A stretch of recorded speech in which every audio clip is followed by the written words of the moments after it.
Okay, well, in that case, we're on round 3, and I'm up first.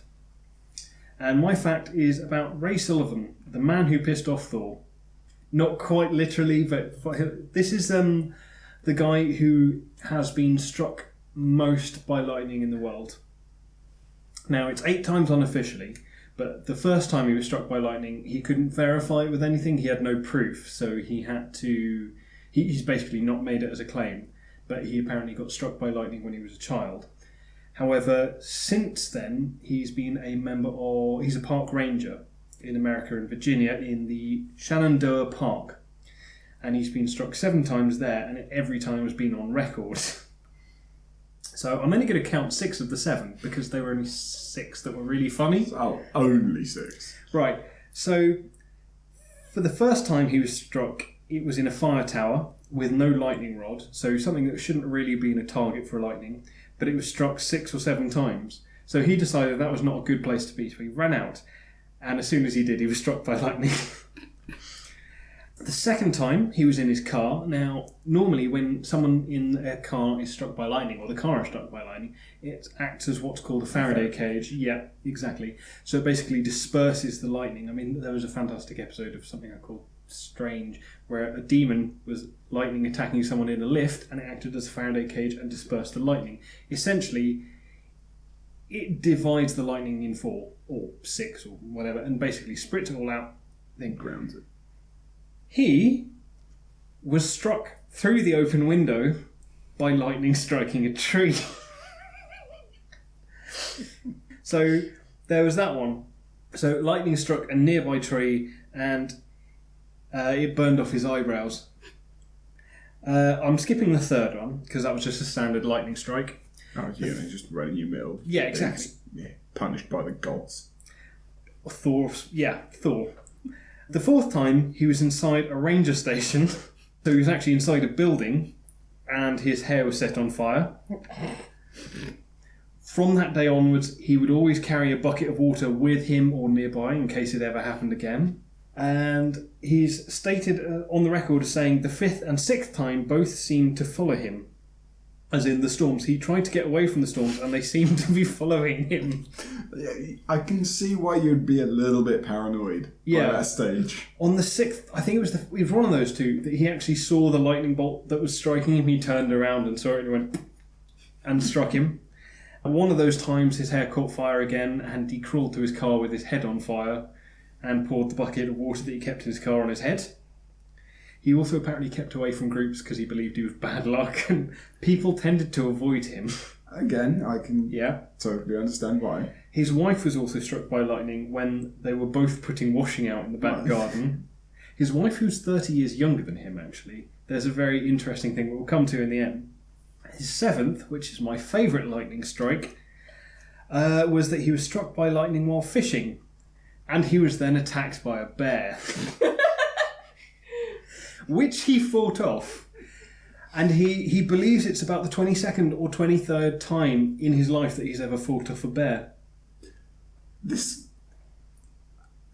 Yeah. I'm flabbergasted.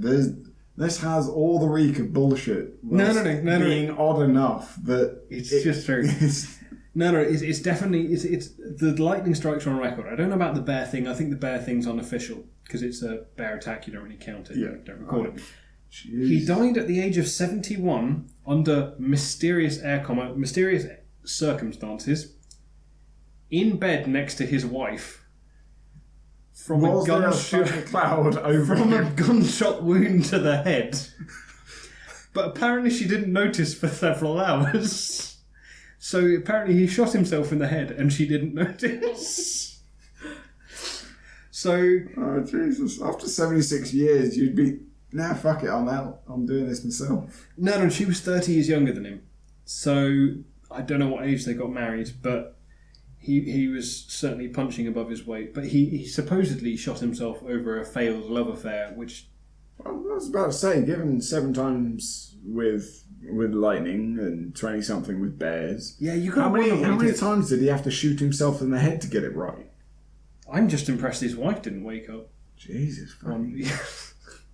Anyway, so that's my fact. His hobbies included eating copper and taking Shouting. walks in the rain. And shouting all the gods are bastards, yeah. Laura, you're up next. So, as per previous matter of fact shows, we've established that Kirby cares not for zoos. I don't like zoos. I was just confirming for those that maybe had skipped that episode around. I can't remember if I kept it in or not. Kirby doesn't like zoos. I don't like zoos because I think it's cruel to animals. But yes, continue. Which is it's strange. I'm quite happy to eat them, but killing them, but keeping them in captivity, and I like pets as well. I'm a fairly You are my creature. I'm a contradictory person, but yeah. Oh, pandas are coming back. Yeah, they've been taken off the highly endangered list. Oh, that's cool. Possibly due to being able to be, Shagging. shagging in captivity and looked after. Fuck them. They are like one Don't of, fuck pandas! Nah, just fuck them. Don't like the species. they are one of 3 species that has swapped from, I think it's a vegetarian, meat eating to vegetarian. There's a squirrel. Well, it's not even that. It's omnivore. Like we've swapped from vegetarian to eating meat as well, or being able to eat meat. Squirrels swapped from eating meat to vegetarian, or vice versa, and the panda used to eat meat. Yeah, which is why it's got the big teeth and then... And I'm such a just short imagining digestive tract. a squirrel with those teeth. That's why I started laughing. Yeah, it's the squirrel from Ice Age. Did you know? He's not actually meant to be eating that acorn. It's why he can never get it. He's meant to be chewing the fuck out like that sloth guy. Chewing the fuck out of it. Chewing the fuck. Anyway, Laura, you were telling us something about the horrifics of zoos. Well, I like zoos that are responsibly run by a zoological society. I'll throw in that I like Whipsnay. I think it's Whipsnay Zoo, where the animals can actually run free a bit. Fair enough. Anyway, sorry. Yeah, tell us about the zoo. Tell us about the zoo. So nowadays, you pay for your entry. It can range in cost, etc. And then if you want to buy one of the maps and the brochures and all the gift shop stuff, it can be a bit pricey. However, back in the 18th century, the price could be one of 2 things.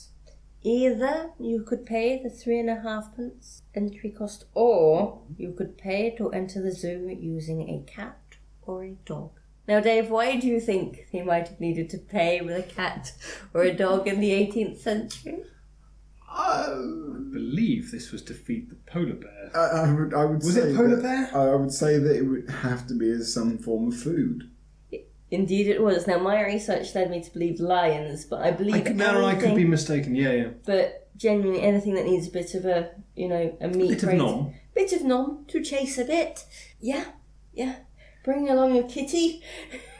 What was it? There was something. Go on, Fido, we're done with you. Because you're thinking of the Tower of London, isn't it? Is it the Tower of London? It's one of the... Is the Tower of London a zoo? No, it used to be. Yeah. And they used to have the Royal Menagerie of Animals. I think I knew about that bit, but I could have sworn that there was like the whole torturing. There was going on. there were there's a lots lot of of things aspects to going the Tower of on. London. So they just locked you up in an Iron Maiden and dangled you in a tiger cage. What the fuck? No, What kind Iron of double Maidens- booking is this? Factoid: Iron Maidens Don't exist. don't exist. Never did. So, I spotted that one, but I don't know what the one is. what the iron cage where you hang? Yeah, Yeah, just that's an iron cage. there's a word for it, but that's only because I listened to Pratchett. Read Pratchett. I'm trying to Gibbet. That's the one. Yes, you're Gibbet. correct. My apologies. Cool. But yeah, no, they used to have some creature that they used to tether, and it used to swim in the moat that surrounded. Yeah, it was Tower of London, I think. Yeah, it would be the Tower of London because that's where they had the poppy exhibit. But yeah, they used to have something they used to tether, and it used to swim in the moat. And I'm pretty sure it was like a polar bear or something along those lines. But it might have been tigers or a lion or something, or a hippo. It could have been. It was something you don't really want getting too close to you. Look, I'm just a poor man. I don't have an entrance fee. I don't have any pets. Here, have mittens. Here's my child. Will Timmy do? Yes, Bane, it will. Good fact. Good fact. Dave, I believe you are the last to go in this round.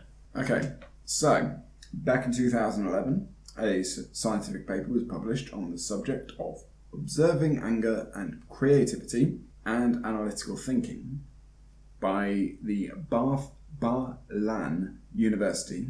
Baramu. Baramu. Bar-Lan. Double L. It's an Israeli university. Okay, cool. Not Welsh, as you'd be led to believe with the double L. By a foreign university. Cool. Yeah. Their findings were that despite working harder when angry, you would not work as smart. But that's kind of as you would expect, you know. Yeah. You're angry, you make rash decisions, Yeah. that kind of thing. Totally normal response.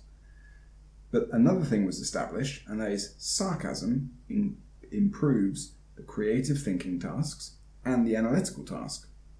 So, sarcasm makes you smarter. Yeah, No. right. And, strangely, when I saw the tagline on this fact, before I did my research and actually read through the paper, the list that had this fact initially said, so if you responded with this by yeah right, well done. So yeah, well done. I was going to say, is it because you've got a more questioning nature and you don't just accept things? It's the sections of your brain that are processing your environment are doing a better job of picking up the subtleties in your environment than... Sorry, I'm really struggling to vocalise this. Than a brain that's not sarcasmic. You have a sarcasmic?